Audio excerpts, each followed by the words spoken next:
ഇപ്പോൾ വൈറലായിക്കൊണ്ടിരിക്കുന്ന താരമാണ് നമ്മുടെ ബൺമസ്ക. അപ്പോൾ ബൺമസ്ക ഉണ്ടാക്കുന്നതിന് വേണ്ടി ഞാൻ 2 ബണ്ണ് വെച്ചിട്ടാണ് തയ്യാറാക്കുന്നത്. അതിന് ആദ്യം തന്നെ ഞാൻ ക്രീം തയ്യാറാക്കാം. അതിലേക്ക് ഒരു 50 ഗ്രാം അൺസാൾട്ടഡ് ബട്ടറാണ് ഒരു ബൗളിലേക്ക് ഇട്ട് കൊടുക്കുന്നുണ്ട്. എന്നിട്ട് വിസ്ക് ഉപയോഗിച്ചിട്ട് നന്നായിട്ട് തന്നെ ഇതൊന്ന് സോഫ്റ്റ് ആക്കി എടുക്കാം. അപ്പോൾ നമ്മൾ ബട്ടർ എടുക്കുന്ന സമയത്ത് അൺസാൾട്ടഡ് ബട്ടർ തന്നെ എടുക്കണം കേട്ടോ.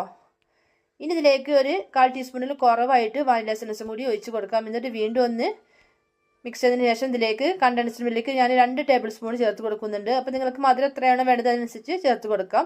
അപ്പോൾ നമ്മുടെ ക്രീം റെഡി ആയിട്ടുണ്ട്. നല്ല ടേസ്റ്റ് ആയിട്ടുള്ള ക്രീമാണ്. ഇനി നമുക്ക് ബണ്ണ് ഇതുപോലെ ഹാഫായിട്ട് കട്ട് ചെയ്തിട്ട് ഇതിലേക്ക് നമ്മുടെ ക്രീം ഒന്ന് സ്പ്രെഡ് ചെയ്തെടുക്കാം. അപ്പോൾ നല്ല ടേസ്റ്റ് ആയിട്ടുള്ള ക്രീമാണ് കേട്ടോ. നിങ്ങൾക്ക് മധുരം വേണമെങ്കിൽ ഇനിയും ഇടാം. അപ്പോൾ 2 ടേബിൾ സ്പൂൺ കറക്റ്റ് ആയിട്ടുണ്ട്. ഇതിൻ്റെ ചുറ്റും നമുക്കിതുപോലെ ക്രീം ഒന്ന് തേച്ച് കൊടുക്കാം. നമ്മുടെ ബൺമസ്ക ഇവിടെ തയ്യാറായിട്ടുണ്ട് കേട്ടോ. അപ്പോൾ ഞാനിത് കുട്ടികൾക്ക് കൊടുക്കാൻ വേണ്ടി ഞാൻ കുറച്ചും കൂടി ഒന്ന് ടേസ്റ്റ് കൂട്ടാൻ വേണ്ടിയിട്ട് വേറൊരു ഐറ്റംസ് കൂടി ഇതിൽ ചേർക്കുന്നുണ്ട്. ഇനി ഇതിലേക്ക് ഞാൻ കുറച്ച് ബ്ലൂബെറി ക്രഷും കൂടി ഉപയോഗിച്ചിട്ട് ഒന്ന് സ്പ്രെഡ് ചെയ്തെടുക്കുന്നുണ്ട് കേട്ടോ. അപ്പോൾ കുട്ടികൾക്ക് ഈ ക്രീം എന്താ ഇഷ്ടപ്പെടുമെന്ന് അറിയില്ലല്ലോ. അപ്പോൾ അതിന് വേണ്ടി ഞാൻ ഈ ബ്ലൂബെറി ക്രഷും കൂടി ഉപയോഗിച്ചിട്ടാണ് ഞാൻ അവർക്ക് കൊടുത്തിട്ടുള്ളത്. പക്ഷേ ഏറ്റവും ടേസ്റ്റി ആയിട്ട് തോന്നിയിട്ടുള്ളത് നമ്മുടെ ഈ സാധാരണ ബൺമസ്കയാണ് കേട്ടോ.